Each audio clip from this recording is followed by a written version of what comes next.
Welcome to the Sustainable Travel Podcast. I'm Emma, your host from That Travel. This is a podcast that interviews a range of different travelers from different backgrounds to see what sustainable travel means to them. And today I am here with Sarah Vidal, founder of Cultured Creative, a brand consulting and design studio for responsible tourism businesses that blends Sarah's Nigerian American roots and passion for deep cultural immersion with 12 years of branding and marketing experience. And today our topic is going to be, is sustainable travel a trend? Hi, Sarah. Hello, Emma. Thank you for that introduction. My pleasure. I'm going to hand it over to you so you can give us our own now. So tell us a bit about you and what it is that you do. Okay. Yeah, so basically, I am a brand consultant and founder of Culture Creative, as you mentioned. But my path into sustainable travel was kind of like a bit organic. So Okay. I started out thinking sustainability was only about the environment, right? So take nothing, leave nothing, that kind of stuff. But as I went on, I learned more. But let's rewind a little bit. So I grew up in Nigeria, and my dad was actually in the Rotary Club. And we hosted a lot of international travelers in our home. So that was kind of like my first introduction to like travel and learning about other people. But it was quite fascinating to me because I would sit around that dinner table and just learn about different cultures. And it was just like really interesting because I felt like I was getting to travel through them. So growing up, like becoming an adult, of course, I started traveling by myself and seeing like not just a cultural awareness, but also how travel really boosts like local economies if it's done right. And I was really interested in that part of it and how I could be part of that, supporting local communities. Um, However, as most people, my job did not take me into travel directly. I started out as working in a marketing agency, doing branding for them. But the focus there was so much on like profit, profit, profit. How can we increase the bottom line? And I was just like, nah, this is not my vibe. This is not my speed. So I left there to work in something that felt more meaningful to me, which was a global nonprofit. And I did that for about 8 years, brand and marketing as well. However, I found out that the values that they had there just didn't match what they were doing externally. So I also left there. And it was at this point that I came into the Japanese principle of Ikigai. I don't know if you've heard of it, but it's basically a principle that combines like what you love with what the world needs and what you're passionate about and what you can make money from. And it was at this point that I found branding and travel because I was just like, I enjoy travel already. It was something I was passionate about. I know a lot about branding, but the aha moment really was seeing travel brands that I personally had used and loved just close down because they didn't have the right tools to grow.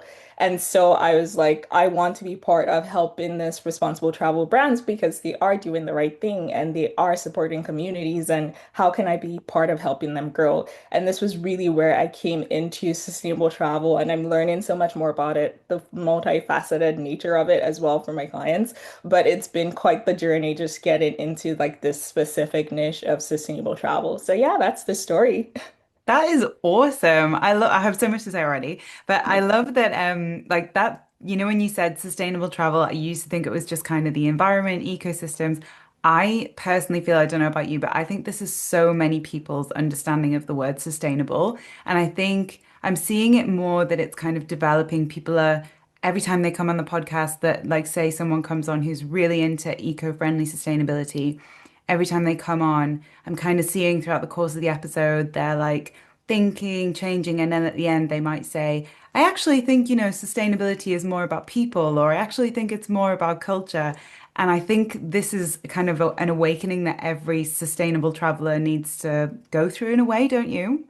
Yeah, definitely. Because it's like, I mean, people feel like, oh, when it comes to the environment, there's so much that needs to be done, and it can feel overwhelming. And they're like, oh, I'm not that kind of person. I don't really care about that kind of stuff. But it's like, no, sustainability has so many aspects of it. And this Yeah. aspect of the people, it's like, do you care about other people? Yes.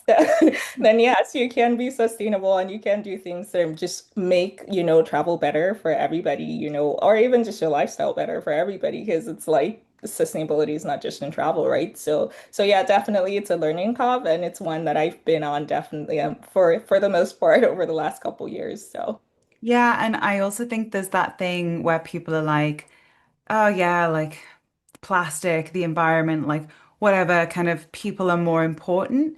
And I think when people think that, they're kind of like, why would I be interested in sustainable travel? Because I care about culture. And it's like this is all kind of one and the same to me, at least. That's how I see it. And I love what you said about the brands and like how you're kind of learning through them as well, because it is so sad to watch these brands that are doing their absolute best just not have the resources or the support they need to keep going. Oh yeah, because it's like a lot of these brands are smaller businesses, right? So they may be like mom and pop owned, they may be even, grow in mid-sized businesses, but it's just that they don't really know branding and marketing. So it's kind of like a whole other thing that they have to deal with outside of just trying to actually do what is right, as far as sustainability goes. So yeah, it's definitely was difficult for me to see that and to see, oh, if you make the small changes, you can actually improve and tell people about what you're doing and inspire travelers to actually make better decisions because you're already doing the stuff, you just now have to amplify it and talk about it and show people that yes, this is the right way and bring more travelers kind of into that fold. So yeah. Yeah, and I guess you're like really well placed to do that with a marketing background as well because like it was so funny when you were talking because I used to work in sales and same thing exactly. Like I worked in these companies and like some of them would be, oh, we're doing this, we're doing that, we're super sustainable, and then you find out actually they're not as sustainable as they may claim to be. But what you can now do is use that experience to actually help people that need it. And I love this Japanese, what was it called? The Japanese principle you mentioned? Ikigai. Ikigai. Very Yes. cool. I love that. I feel like I want to do that. Like combine, I mean, I feel like I'm already doing it with my business, but like combine what Yeah. you with helping the world with making money, right? Yes, definitely. So what you love, what you're passionate about, what you can profit from, and kind of what would make the world a better place, sort of. So, so yes, it's a combination of all those three things. And yeah, if you love what you're doing and you feel excited to get out of bed every day to do it, you're probably already doing it. So, That is really, really cool. So let's introduce the topic that we are going to be talking about, which is sustainable travel a trend? And it's something we discussed in quite a bit of detail before we even got on the show. I think we were talking about the fact that it can be like both positive and negative. So maybe if I kind of explain what I'm thinking with that, which is that sometimes I see these brands kind of almost jumping on the bandwagon of like sustainability, ethical travel, sustainable travel, and at the initial glance, it's like, wow, this is amazing. Like sustainable travel's getting a name for itself. Like ethical travel is like really growing. Like people are trying to help other people. They're trying to keep culture alive. They're trying to help the environment.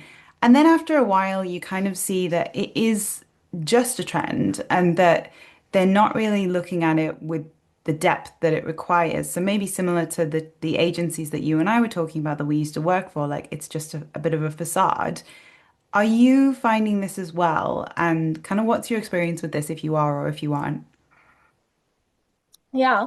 So I think first of all, it's kind of helpful to distinguish a little bit between like what a trend is and a fad is. So like a trend is more of a cultural shift. So it's really what moves and changes society when you talk about like there is a problem and we see the problem and a trend kind of shifts in either the right or the wrong way. But yes, that is what a trend is. And a fad is just something that's fleeting and it comes and it goes. So sustainability is a trend right now, yes, and it is a very powerful trend. It's definitely one that is shaping society, not just in travel, but in every facet of our society because people are thinking more about it. But like you're saying, the crucial thing here, which I am also seeing, it's coming up more and more in branding, in marketing. Everyone wants to see they're sustainable because more people are like moving in this direction. And I'm seeing that as well. But the crucial thing is like with sustainability is so important to walk the talk, right? So it's like if you say that you are sustainable, what are you doing that is sustainable? Yes, it's not about being perfect. It's not about having all your ducks in a row right from the get-go. But what is it that you're doing that is sustainable that you are preaching about or amplifying, right? So it's not the goal is not to just jump on the trend, it's to actually like find your place in it and to do what you say that you're doing. And that's the most important point for businesses that I like to stress about. So, Yeah. That is so true. Thank you for that. I love the technical definition of like trend versus fad. I had no idea about this.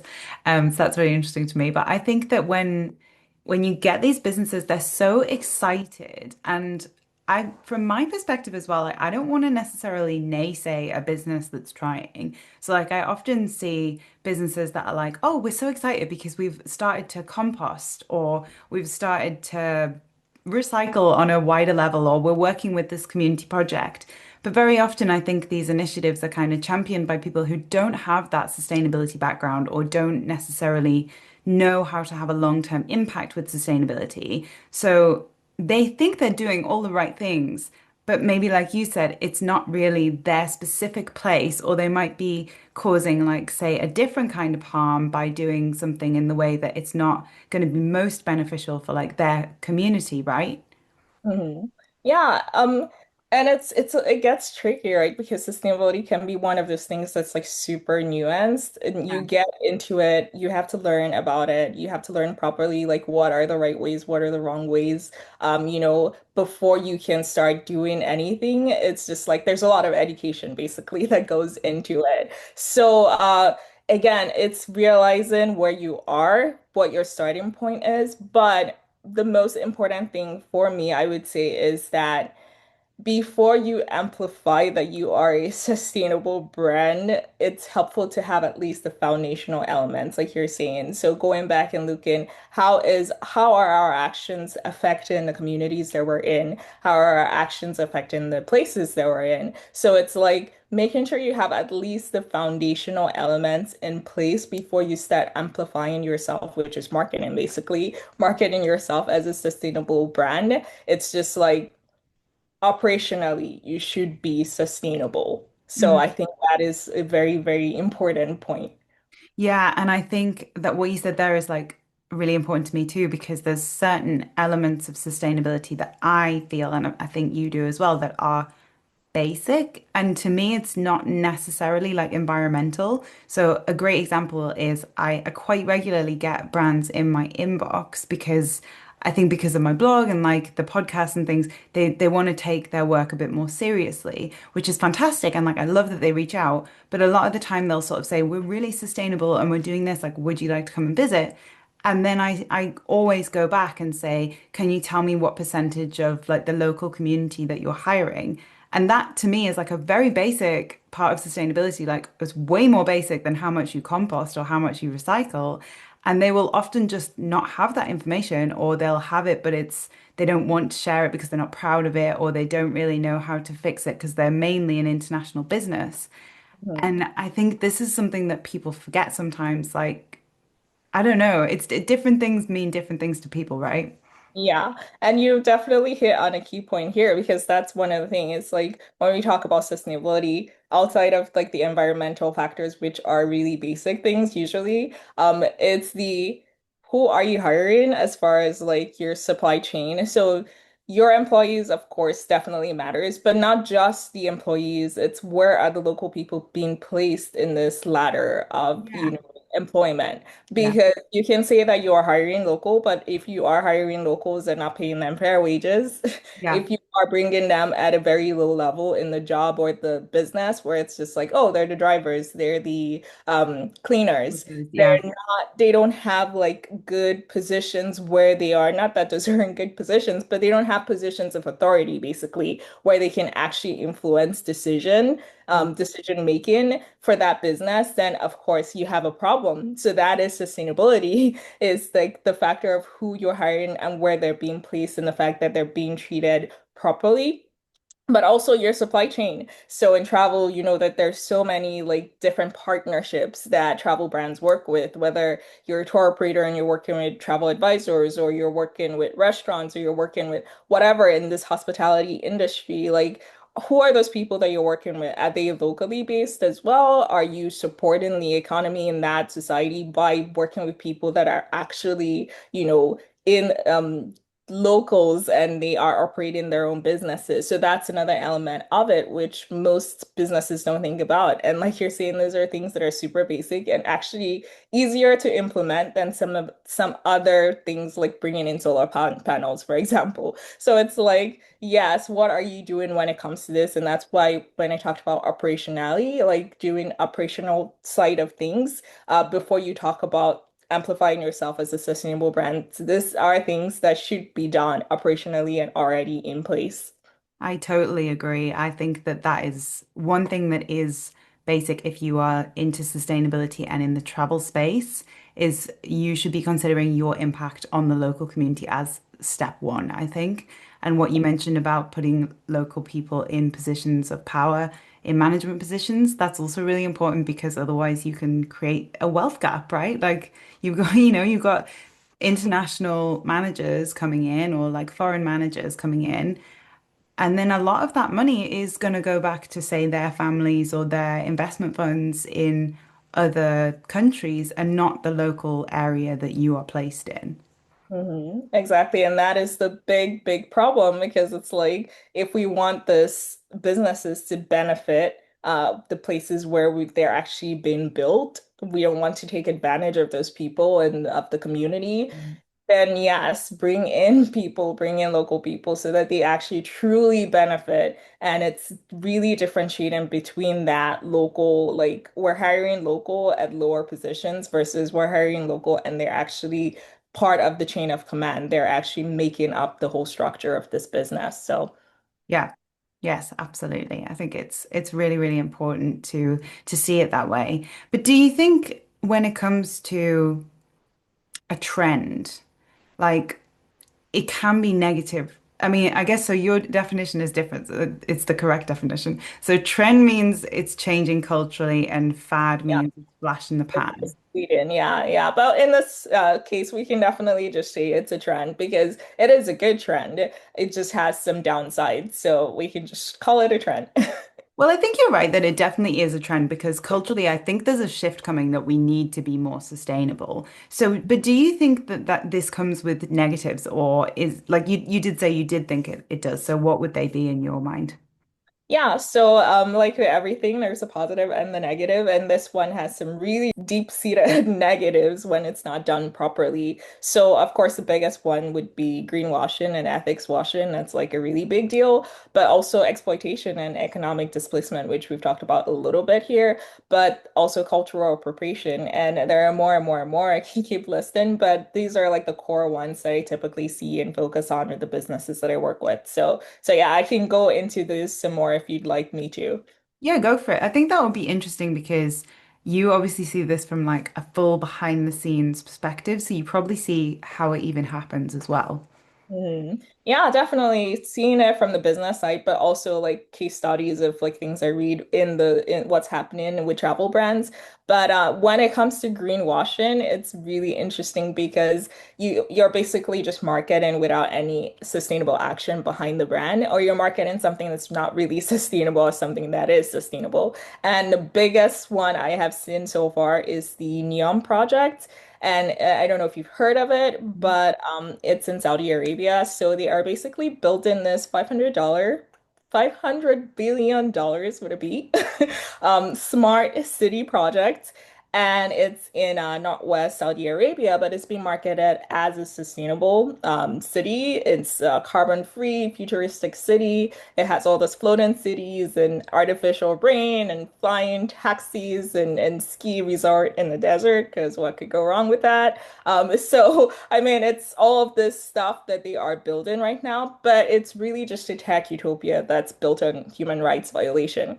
And this is where, again, when we talk about sustainability, not just being environmental, it's also a social issue. So this one's a big social issue because they are displacing a lot of local tribes. So they're sending them away, like forced evictions, arrests. We're hearing of killings as well. So this is definitely like a huge human rights violation.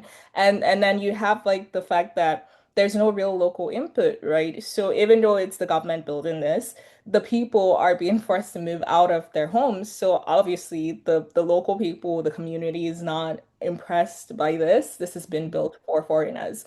Um, and then They are basically just using sustainability as their branding and saying that, oh, it's a sustainable brand, and it's going to be carbon free and all of this kind of stuff. But it's like a sustainable city isn't just about like zero carbon emissions, right? It's Yeah. about zero exploitation as well. And Neom is just sitting right in that cusp of like human rights violation, but still claiming to be sustainable because they are doing the environmental aspect of it, which that's also very questionable. So that is a very big case of greenwashing where Yeah. it's just like obviously there's so many other problems with this project that is making it very unsustainable. I had heard of this actually, and yeah, I mean, like you said, that was beautifully said that sustainable is not just the environment, it also means zero exploitation, zero human rights violations. Like, we're seeing this all over the world at the moment, so that's definitely true. And you mentioned like the wildlife as well, which I can go slightly into because I think from this side, it ties into some of the things that I've been kind of posting that I write about as well. I think from a wildlife perspective, a lot of the time what happens is like, so I'll give an example of where I know firsthand. Giraffe Manor in Kenya, in Nairobi, is set up as a conservation site. It was originally run by the Rothschild family. I'm not sure if you know much about them, but they're questionable. And they had essentially like bought a bunch of these endangered giraffes, now known as the Rothschild giraffe in Kenya, and saved them from extinction by breeding with on site. And the site, I'm sure a lot of people know what Giraffe Manor is anyway, but it's become a hotel that is marketed as a conservation site.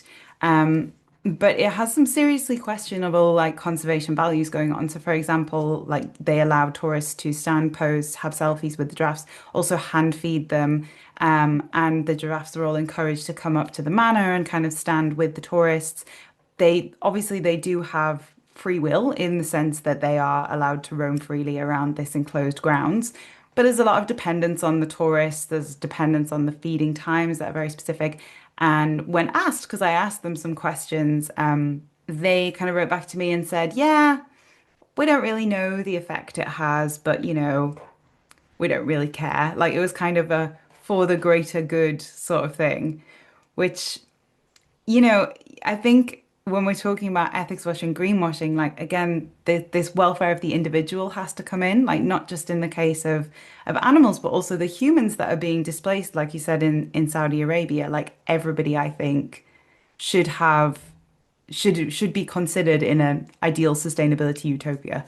Yeah, definitely. It's like it's not just you can't just work on one aspect and think that it's going to make the entire thing like, entirely sustainable. And of course, I say this knowing that yes, I did give that caveat at the beginning that it's a work in progress. However, with such a massive scale project like the one in Saudi Arabia, it's there's the money, there's the funding. Obviously, there are more elements that go into it when it's a project on this scale and this level, and we have to be considering all factors of it. And a human rights violation is such a big thing, so it's like there's no way that can be sustainable because you are killing people and evicting people. This is a big problem, and it's mind blowing when you see people jump on that bandwagon just to jump on it and to see like attract more people that are genuinely interested in it. It's just Yeah. like wow. But you were mentioning the wildlife and there's also another project in Tanzania, which is the airport. So the Serengeti airport that they're building right now. And that's another one which is just like, how can you even call this like a sustainable project, a green airport? So they're basically going to be disrupting the entire wildlife in the Serengeti to build this airport so that they give people access, direct access to the Serengeti.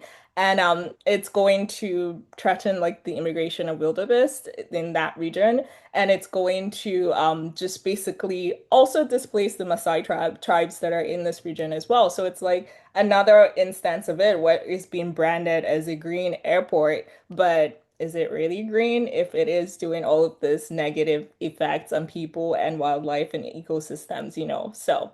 Mm. And in the Serengeti as well, like isn't massively accessible without the airport. So this will probably unfortunately increase the tourism that goes there, which at the moment in Serengeti and peak season between September, October, like it's already quite a strain on the wildlife. Um, yeah, I would not brand that a sustainable project. Yeah. Because it's like over tourism. We are seeing that in a lot of places. And yeah, like you mentioned, in this region, especially in the peak season, there is already over tourism. And now you are making the access even easier for people to just go straight from the airport into the park or conservation area. And then you say it's sustainable when it's going to obviously cause more problems when it comes to over tourism. I don't know what systems they have in place to do, checks and balances for this.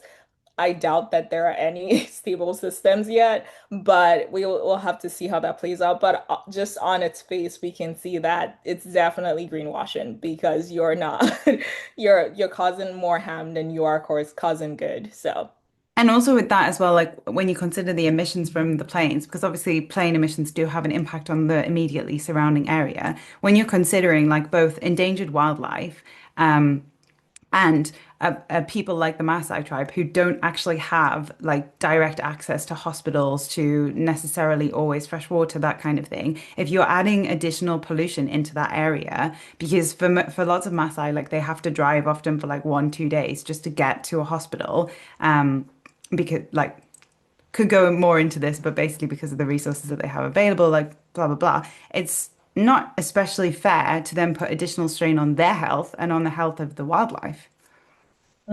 exactly, which is the problem here. It's like because you are taking the local community and you're forcing them to be even more pressured in the sense that you're bringing pollution into their environment. You are making them having them to move to different location because of this airport. So it's just like, yeah, it's definitely unfair. It's definitely unethical, and it's definitely not something that should be branded at all with the sustainability label because it's not doing it's not doing good basically. It's doing a lot of harm to the environment and the people there. Yeah, definitely. Yeah, so we were talking as well about like kind of cultural appropriation. I think you mentioned when you said about the negatives. So do you want to expand on that a little bit? Yeah, so definitely when people think about cultural appropriation, you think of just like borrowing from someone else's culture and not attributing them properly. But in this case, in the business perspective, it's like you are profiting from culture without the credit or the collaboration. So I'm just going to give this example because it's something that I not saw, but witnessed a little bit in the sense of when I was in Korea, I saw like people renting out cultural gear, and it was not cultural appropriation because it was local people. But I'm using this example just to give a better idea of like if a foreigner was doing that, renting out cultural gear that was from another person's culture, like it would be appropriation if you're not crediting or collaborating with the people from that culture to actually showcase what does this attire mean to this people? What are you again having local people as part of the business here? Are you hiring them as part of the business to explain and to give more detail and in-depth insight into what this culture means? Because if you're not doing that, then yes, you are profiting from someone else's culture without the right kind of collaboration or credit to that culture. And it's definitely a problem, again, when it comes to the whole sustainability and being responsible in the way that we approach experiences. So just wanted to throw that one in there. Yeah, I think that's a really, really good point, especially when it comes to businesses and sustainability, because actually I think this is really easily done. And kind of to expand on what you were saying, even in a business like, say, a blog, like if you're making money off like a blog like I do, writing about sustainable travel, and then I were to say write something about a country, I guess, on a topic that I don't know huge amounts about a particular cultural tradition, and didn't get a local insight, that could even be seen as cultural appropriation because it's not really fair that I go and make money off, say, affiliate links or this and that for something that is not my own culture and that I don't properly understand. Like I can write about it, sure, and I can say this is what I did, this is what I experienced, this is what I understood from, say, the history and that kind of thing. But if I am then selling it onwards, I think that can even get a bit murky in that way.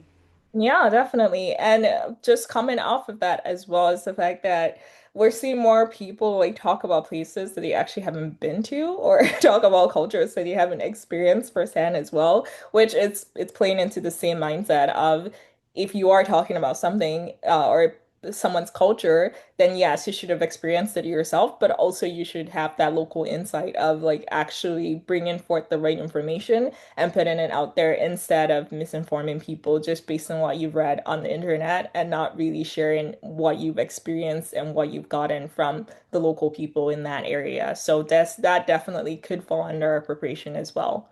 Yeah, cultural appropriation is such a difficult topic. I'd love to do like a whole podcast on it one day. Maybe you'll come back for me and we can talk about it.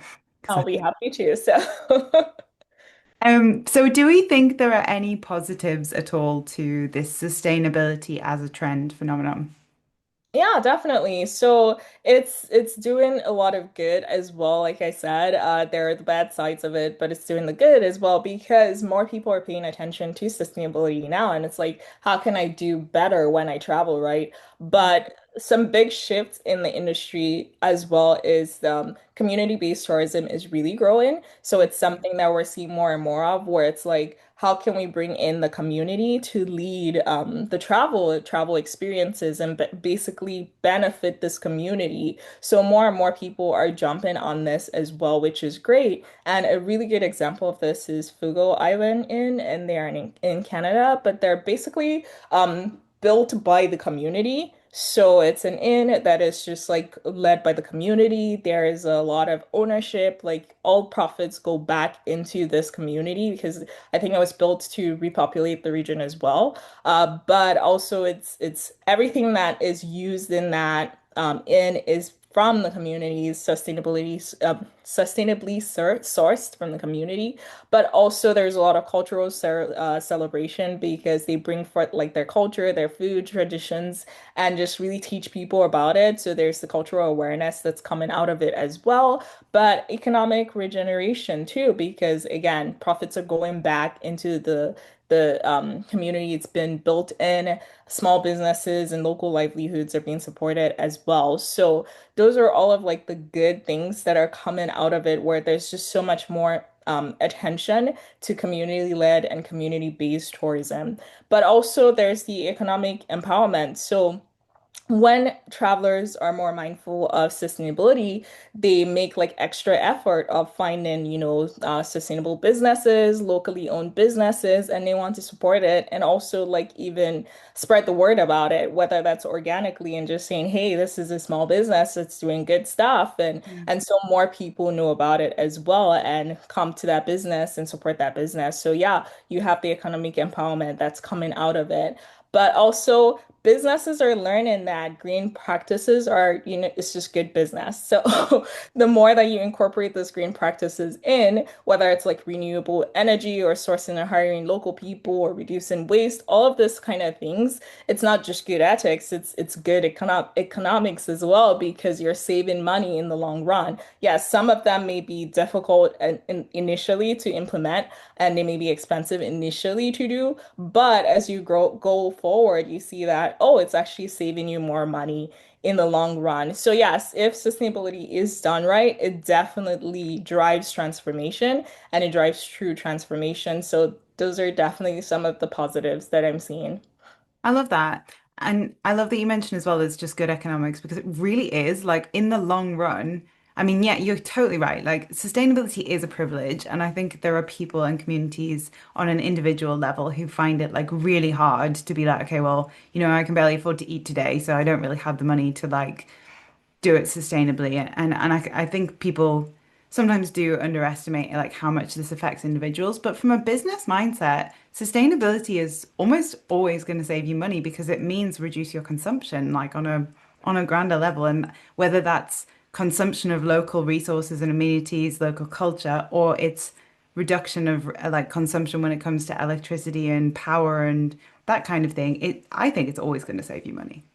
Definitely. And that's why I always like challenge the assumption that sustainability is expensive Yes, there are some things that are expensive, of course. If you are moving to solar pa panels, like that's expensive to set up initially, right? But that's again one element of it. But the other elements of it, again, you're reducing waste, you're reducing consumption, you're hiring people that are already in this community, so you're not having to bring in foreign, employees, which would cost you more, and you of course have to pay them according to their own standard of living back in their own society. So it's different. So it's just like you have all of these elements where obviously if you are implementing sustainable practices into your business, you're obviously going to save more in the long run and you're going to benefit from it as well. And it's a win-win for everybody because it's a win for the community, it's a win for you, it's a win for the environment as well. So definitely there are more upsides to it than there are downsides. Yeah, yeah, I think that's really true. What would you say to consumers who, because I do think there are both positive and negative. I think it's a really good thing to focus on the fact that there are some positives and it's not like necessarily a bad thing. And I think overall the industry is going to be flooded with people who are trying to do the right thing, which is a good thing in my book. But what would you say to consumers who are like nervous about maybe greenwashing or ethics washing and they're thinking, how can I avoid this? Yeah, so people may not like to hear this one, but but I have to say it is do your research. It's definitely very, very important to do your own research. Even like small checks like go a very, very long way, but there are certain things that you can look for, like cues and indications, right? So if you go on their website, like what are they sourcing locally? Do they talk about like the food reflecting the region where they're in instead of like being international dishes? Are they reflecting local dishes and things that grow in that area? That's one way to see. But also, what does their staff look like? A lot of times, businesses have like their teams put up there, especially their, the top management team. Like, what does that look like? Do you see representation with the local community, like being represented on those teams? That's something you can also look out for. But one big one that I would like to put out there, which not a lot of people know about, is non-traditional OTAs. So online travel agents, but they're more travel platforms now. So travel platforms are coming up that are focused entirely on sustainable travel. So they only promote sustainable travel experiences through their platforms. And that's one thing that's very different from a platform like TripAdvisor, for example, right? Because on TripAdvisor, you can list any business there, doesn't matter what they're doing. But there are specific platforms that are coming out that are focusing now just on locally owned businesses and sustainable businesses. And it makes it so, so much easier because you know that whatever you're getting from there is going to be a business that's already doing the right thing. So, for example, Painted Circle is one of them. Um, Global no Nomad Pass is another one of them. And both of this, they actually like they know the people that are being listed on these platforms. They know the businesses, either one-on-one or they've met a representative of the business or they've experienced it themselves. So it's just so much easier because you know there's peace of mind when you go on those platforms and it's easy to use. You can find different experiences and just actually benefit without having to do too much research upfront. Um, and then there's also the fact that businesses have some impact reports on their websites. So more businesses that are aligned with sustainability now are publishing their own impact reports just to show, okay, this is what we're actually doing. These are the initiatives that we're doing in the community, or these are things we're doing to improve ourselves. So that's something that you can look out for. Sometimes they have it on like a page of like just sustainability impact or whatever at the bottom of the site and you can download it. So that's something else to look out for. And then there's third-party certifications. So this one I'm going to put a caveat on as well, but it is helpful to look out for third-party certifications with businesses. So things like Travel Life or B Corp certified, like it's another company that came in and looked at a business and said, are you actually doing things that are sustainable? So they just basically audit them and they go through a process to make sure that they are certified. However, the caveat is that small businesses may not be able to do this because it is a very long process. It's very intensive. It's expensive as well. So, not all businesses may have this, especially smaller, locally owned ones. But something that always helps is also check in like other travel reviews, right? Because most times other travelers don't lie unless they're being paid. So, So yeah, they will tell you the truth about these places and if they're actually leaving by their standards that they say that they're leaving by. So those are just some things that you can check out and look out for as you're making your decisions of where to stay or spend. Yeah. Mm. And on the reviews, I'd say always check the one-star reviews, especially when it comes to ethical wildlife. You'll normally find that the people leaving the one-star reviews are the ones who are quite well informed. Some of them will just be whinging, but some of them are really like they know their stuff, and that's why they've left a one star. So they're always good to check. That's great advice, though. And what would you say then to the brands and how they can go about, I guess, not greenwashing customers, right? Like, how can they do the right thing? Yeah. And with Brandon, it's very, very important to put it out there again that sustainability is a journey, right? It's not a destination. It's not something that you can just be like, I have reached the sustainability mountaintop and this is it, right? It's something that you're going to keep working on, you're going to keep improving. Let's just put that out there and know that yes, this is our starting point. But again, what does your operations look like? That is always number one for me. It's like before you promote anything, you have to be practicing. You have to have at least some basic things in place. We've talked about hiring local people, making sure that the environmental aspect of it, just simple things, recycling, composting, these are actually really, really basic sustainability things. But making sure that the community is involved in what you're doing as well. These are the things that make up your operations, making sure the suppliers that you hire, the partnerships that you form are also community based. So yeah, before you go out and say that you are sustainable, before you market it, before you shout it on the rooftops, just make sure you have at least these basic things in your operations. And then communicating transparently is super important as well. It's a journey again, so it's not about perfection; it's about progress. So saying what you're doing that's well and what's right, and where you still have room to grow. It's definitely important to put that out there because nobody is perfect on the point where they are, but there's always room to grow and just stating it, showing that you are making improvements. And then consider producing impact reports. Like I said, for travelers, you look out for those impact reports. For businesses, not the majority of businesses still don't have impact reports, and this is something you can do without even having a certification. You can just bring in a sustainability consultant, work with them one-on-one basis to audit you and to tell you how to measure and document certain things in your businesses when it comes to sustainability, and then publish your own impact report. So it's something that we're also introducing in Cultured Creative for our clients, where we bring in a sustainability consultant and help them, actually document the processes that they already have in place. Um, and then outside of this, if you have the money and the resources, definitely get that certification. And not all of them are as expensive or extensive as B Corp. B Corp, I believe, is the highest one now. But you can get Travel Life. That is something that is easier to do where it comes to the certifications. And again, working with a sustainability consultant, they will walk you through this process. So those are the things I would definitely encourage businesses to do because they're different levels of steps in this, right? Where some are easier, some are more difficult. Start with the easy ones and then build from there. Yeah, I would add that, well, I would build on what you said that as a client of sustainable businesses, as someone who looks actively for like sustainable businesses when I'm traveling, the number one thing that I look for is transparency. So if someone is writing on their website, we do all these amazing things. Okay, but what are you not doing? Because I want to know.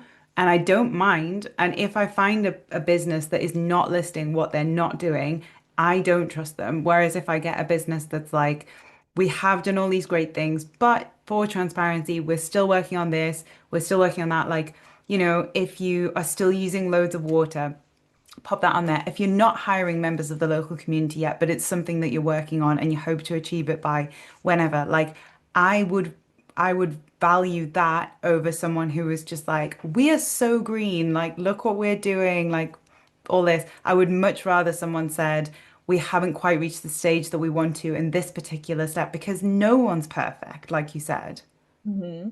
I love that you're seeing this from the traveler perspective Yeah. because obviously it's like from the business perspective, you can like I can talk about it and say, oh, well, let's make sure that we're actually addressing this in communications, right? But it's also helpful to hear from the traveler's perspective that you're actually looking for those things because it Yeah. definitely validates the fact that travelers want to see that you're not the shiny, perfect brand because no one is shiny and perfect when it comes to Yeah. sustainability, but that it is an effort that you're making and there's room to grow and improve and you can still do better and you're just acknowledging that, which is super, super helpful. Yeah, I think it's scary as a brand to be like, we're not perfect, especially when you're dealing with a sustainability crowd who can be a little brutal. Like I think their standards are very high.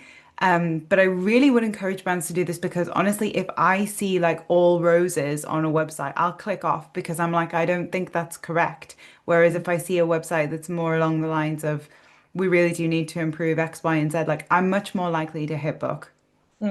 Yeah, that's very, very important. I feel like we need to turn this into a quote and just put it somewhere so all like brands can see it. But You can send it to your clients. I'm being genuine. I really mean this. But so you travel as well, Sarah. Like what would you say when I mean, you're the same as me, right? Like you're also a sustainable traveler. So what is sustainable travel to you? What does it mean when you're traveling?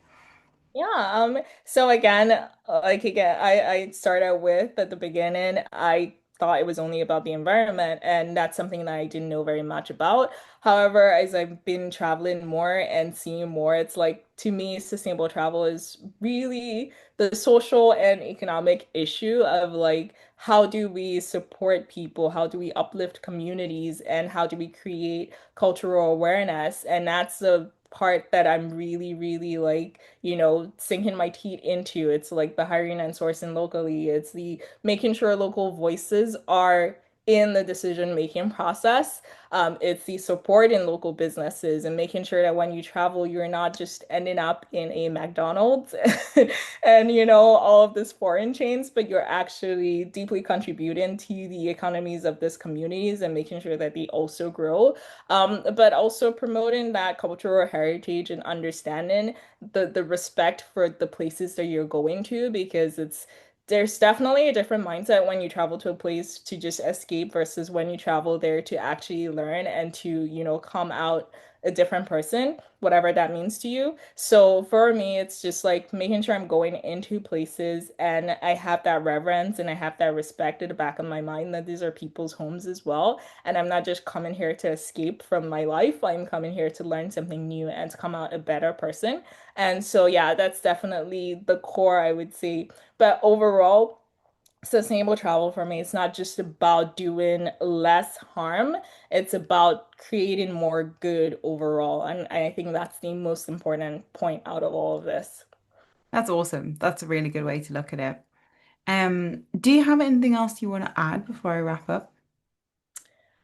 No, I think we basically covered a lot of what we want to talk about here. But yeah, sustainability is a very huge topic. It's a very multifaceted issue. And I'd say for travelers, definitely, this doesn't negate everything that we've talked about, but definitely remember, yes, it's a learning journey for a lot of brands, and a lot of brands come into this without really knowing and understanding what it is. Some do, some already have things in place. So when you're looking for experiences and journeys, definitely weigh that information that okay, yes, it's a process and we have to understand from the business perspective as well that people are trying to make change and they're trying to grow, but also for the businesses realizing that yes, do not market something that you're not doing because that's when it becomes, that's when it becomes unethical when you are marketing things that you're not doing. And that's why a lot of people do not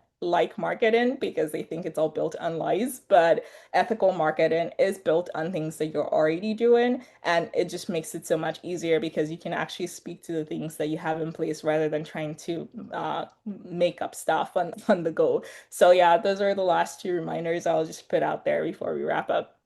Awesome. And what are you working on at the moment and where can people find you?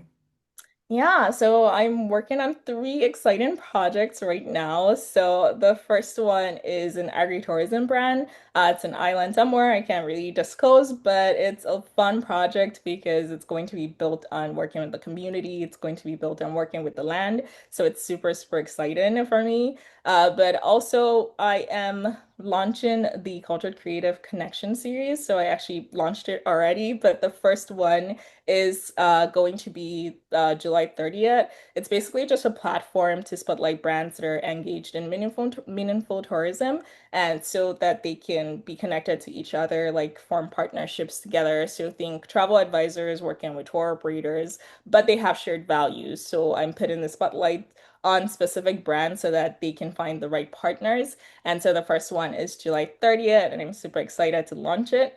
And finally, the Sustainable Tourism Networking event is coming up again. And this is something that I co-host alongside Jamie Burr. Probably don't know him, but yeah, he is also a sustainable tourism marketer, and we do the speed networking event where we just bring everyone that's like interested in sustainable travel, whether you're a content creator, a business owner, just a traveler that's wanting to meet more people that are in this space. It's a great way to network in a low pressure, environment. So yes, that's also coming up again soon. This would be the third one. So yeah, those are the three things I'm working on. And where to find me, I am on LinkedIn, Instagram with the same name, Sarah Vidal. So you can find me there. More active on LinkedIn, of course, but yes, I pop in and out of Instagram, so you will see me there occasionally. And finally, my website is culturecreative.studio. So if you want to check out our work, you can definitely do that as well. So yeah. Awesome. Thank you so much. Well, this has been the Sustainable Travel Podcast. You can find us on Instagram at the Sustainable Travel Podcast. And if you are listening on YouTube or Spotify, then please do not forget to like and subscribe. Thank you so much.